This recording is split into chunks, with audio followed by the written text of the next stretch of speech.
Bismillahirrahmanirrahim. Assalamualaikum warahmatullahi wabarakatuh. Oke, baik teman-teman, kita akan mulai.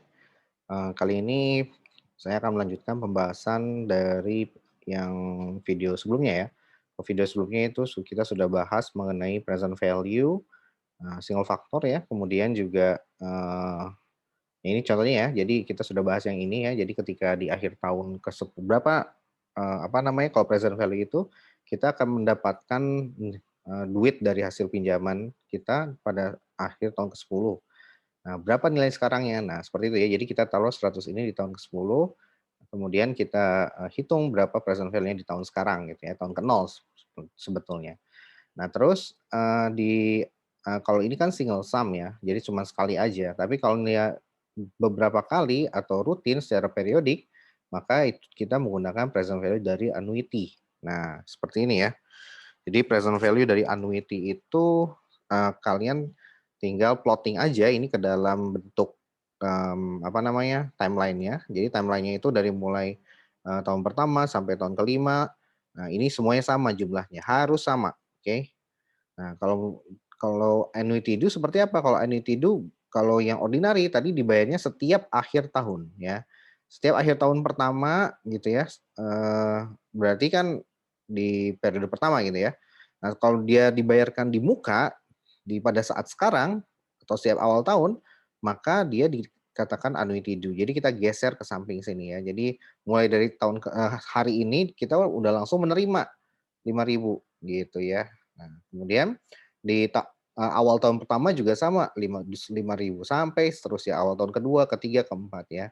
Nah, sebetulnya ada lag sebetulnya. Jadi kalau 5 tahun untuk annuity due itu sebetulnya tidak 5 tahun tetapi T-1 atau 5 kurang 1 gitu ya, 4. Tapi, jumlah pembayarannya tetap 5 kali gitu ya. Nah, ini adalah annuity. Nah, kalau annuity biasanya kita erat kaitannya dengan pinjaman ya, seperti itu. Tapi kalau kita investasi kita dalam bentuk saham, kalau yang annuity ini kan biasanya gabungan ya. Kalau kita kenal di akuntansi itu adalah ini apa namanya? Obligasi. Jadi kalau kita berinvestasi pada obligasi gitu ya, kita akan menggunakan present value ya sama present value single sum plus present value dari eh, bunganya yaitu dengan menggunakan present value of annuity yang ordinary gitu ya. Nah, dari situ dapatlah berapa nilai present value dari obligasinya. Jadi kalau kita berinvestasi pada obligasi menggunakan dua hal itu. Tapi kalau kita berinvestasi di saham, maka kita akan menggunakan skema perpetuity. Nah, perpetuity ini tidak memiliki waktu jatuh tempo ya, seperti itu. No maturity date ya. Sehingga rumusnya sedikit berbeda, ada menjadi tinggal PMT dibagi dengan I-nya saja ya. Ini kalau yang tanpa growth. Kalau dengan growth berarti nanti I dikurang G. Nah, seperti itu. Itu adalah investasi present value nilai sekarang dari investasi di saham kalau perpetuity, dan kalau obligasi kita present value dari single sum dan annuity ordinary gitu ya. Itu sudah kita bahas. Nah, sekarang kita akan bahas tentang ini ya, tentang apa namanya, future value. Nah, kalau future value sifatnya adalah seperti tabungan gitu ya, kita, reksadana gitu ya. Kalau reksadana itu kita kenal ada 3 ya, ada reksadana uang ya, kemudian ada yang reksadana itu ya, ya seperti ini ya, ada falas ya, kemudian ada obligasi pemerintah atau fixed income ini ya, kita namakan dan fixed income. Kemudian, ya bukan hanya pemerintah aja sih, obligasi korporasi juga sama fixed income ya, FI, oke. Nah, kemudian adalah obligasi di saham. Nah, seperti itu. Nah, kalau reksadana nanti kamu bisa memilih mau kamu pengennya yang apa. Jadi ke reksadana itu kita akan ngasih duit kita kepada manajer investasi. Nah, nanti kita akan menyuruh manajer investasi, tolong dong kelola uang saya agar bisa menghasilkan return gitu ya. Tapi uang saya ditanaminya di mana? Nah, bisa ke saham, obligasi atau falas gitu ya. Nah, tergantung kamu mau yang mana, bisa satu aja, ke falas aja, ke saham aja, atau ke obligasi saja gitu ya.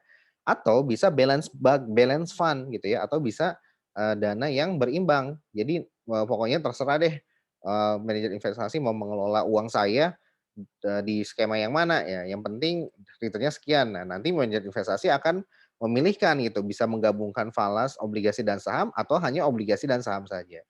Nah, seperti itu ya. Jadi ada 3 jenis ya, ada 4 ya. Yang pertama falas, yang kedua adalah obligasi, yang ketiga adalah saham, yang keempat adalah balance fund ya, balance fund BF. Oke, nah sekarang kalau di sini, future value contohnya kita berinvestasi pada reksadana ya, tingkat pengembaliannya adalah 6% misalkan ya. Nah, kita akan menghitung berapa nilai investasinya pada tahun ke 1, 2, 3, 4 dan 5. Nah, seperti ini ya.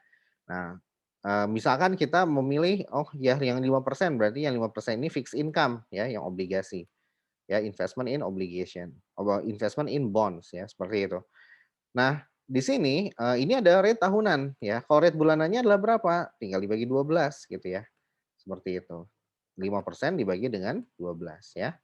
Nah, seperti itu ya. Nah, tapi kita tidak akan menggunakan yang 0,4, kita akan menggunakan yang 5% ini. Nah, bagaimana sebetulnya skemanya? Skemanya itu apabila pada awal tahun pertama kita berinvestasi 500 juta gitu ya, dengan tingkat pengembalian adalah 5% ya, maka cara ngitungnya adalah ya udah tinggal, hitung aja pertumbuhannya dalam 1 tahun tinggal 5% dikali dengan 500. Nah, nanti tinggal ditambahin, akhir tahun pertama adalah 525. Nah, 525 akan menjadi saldo di awal tahun kedua. Nah, dan seterusnya ya, sampai, akhir tahun kelima. Sehingga kalau kita melihat di sini, pada dasarnya ini adalah, bunga berbunga ya, jadi kita sebutnya demikian. Jadi, total akumulasi tahun pertama nanti dikalikan dengan return-nya ya. Jadi seperti dikalikan dengan return yang, sudah terakumulasi. Nah, begitu seterusnya. Jadi menimbulkan efek multiplier. Ya, multiplier efeknya berupa ya dibungakan lagi, dihitung lagi, nah dengan, kita membungakan berkali-kali gitu ya, sehingga sering timbul istilah bunga berbunga. Nah, ini yang dimaksud bunga berbunga ya. Nah, istilahnya adalah compounding namanya ya, compound ya. Kalau di present value istilahnya adalah discount, kalau di future value istilahnya adalah compound ya, menggandakan gitu ya, seperti itu.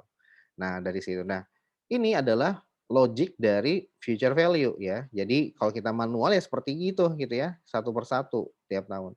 Ada cara cepatnya dengan menggunakan rumus ya. Seperti apa rumusnya? Sama kayak yang present value ya, tinggal dibalik aja. Ya, jadi rumus intinya adalah future value sama dengan present value dikali 1 plus I pangkat N ya.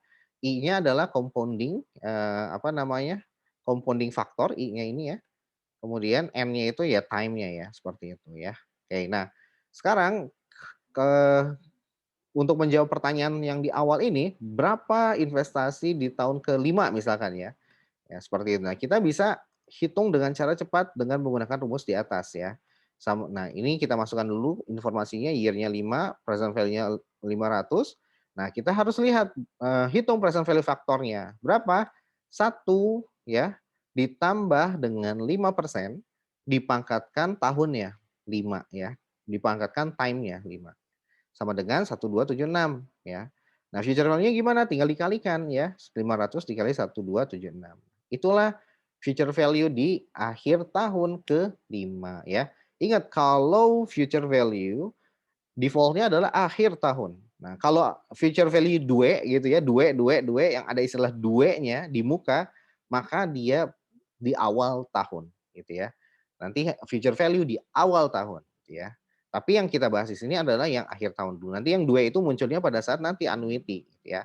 Nah, seperti itu. Nah, bagaimana kalau di tahun ketiga ya sama aja rumusnya tinggal dimasukkan ya 500 ini initial present value-nya. Nah, future value faktornya tinggal dimasukkan 1 ditambah 5% ya, dipangkatkan 3. Nah, nanti tinggal dikalikan 1,15 dikali 500 sama dengan 578.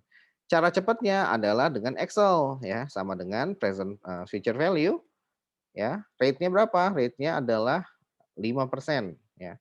Periodenya adalah 3 gitu ya. PMT-nya 0 karena cuma satu kali saja single sum. Present value-nya adalah kita minuskan ya 500. Kemudian, kenapa diminuskan? Agar hasilnya nanti positif ya, seperti itu. Nah, kemudian karena dia normal, ordinary, maka dia sejak end of the period kasih 0 gitu ya, angka 0. Oke, kurung tutup, tinggal enter. Nah, sama 578,871 ya.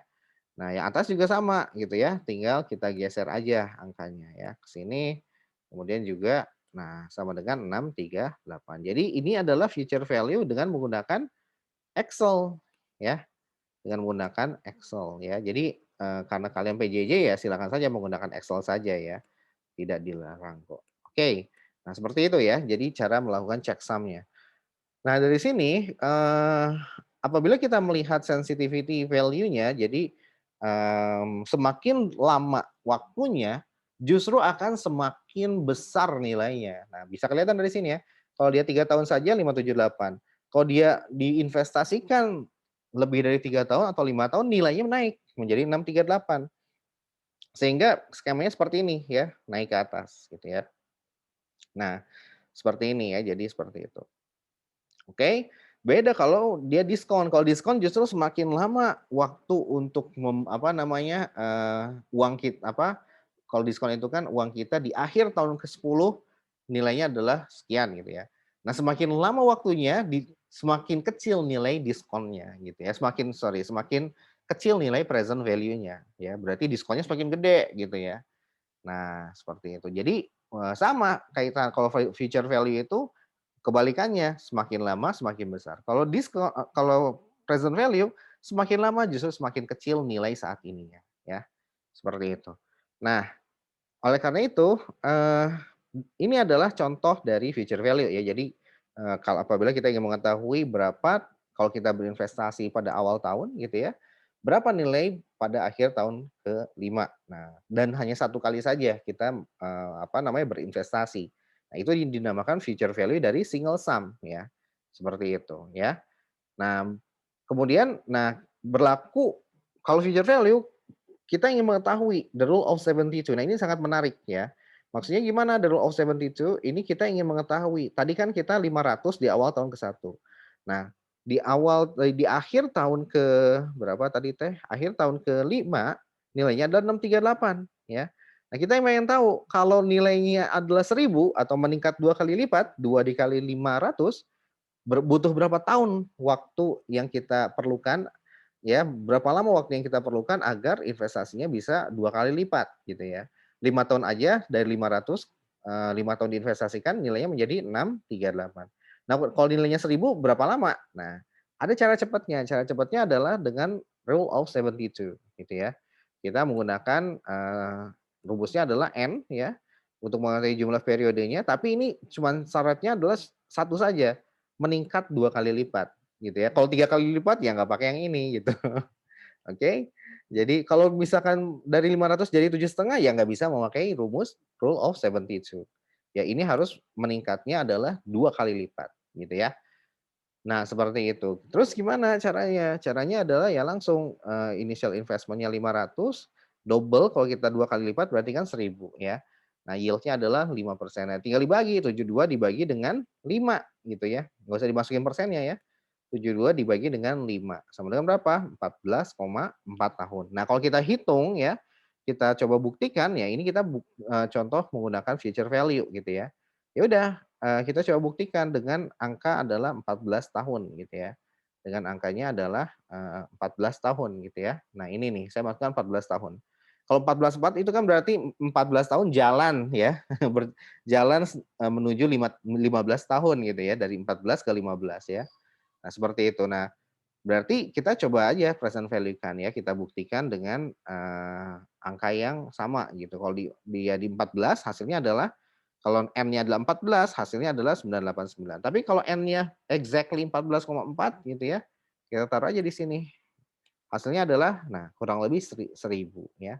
Jadi mendekati meskipun tidak pas, tapi itu adalah ancer-ancernya ya. Oke, nah seperti itu. Nah, jadi kalau kita potret, timeline-nya seperti ini ya, berarti nanti di tahun ke-14 adalah 989. Nah, 1.000 itu kan di antara 14 dan 15 ya, ya tinggal di antaranya aja, ya. Nah, oke itu, kegunaan rumus dari future value ya. Oke, kita lanjutkan pada video selanjutnya.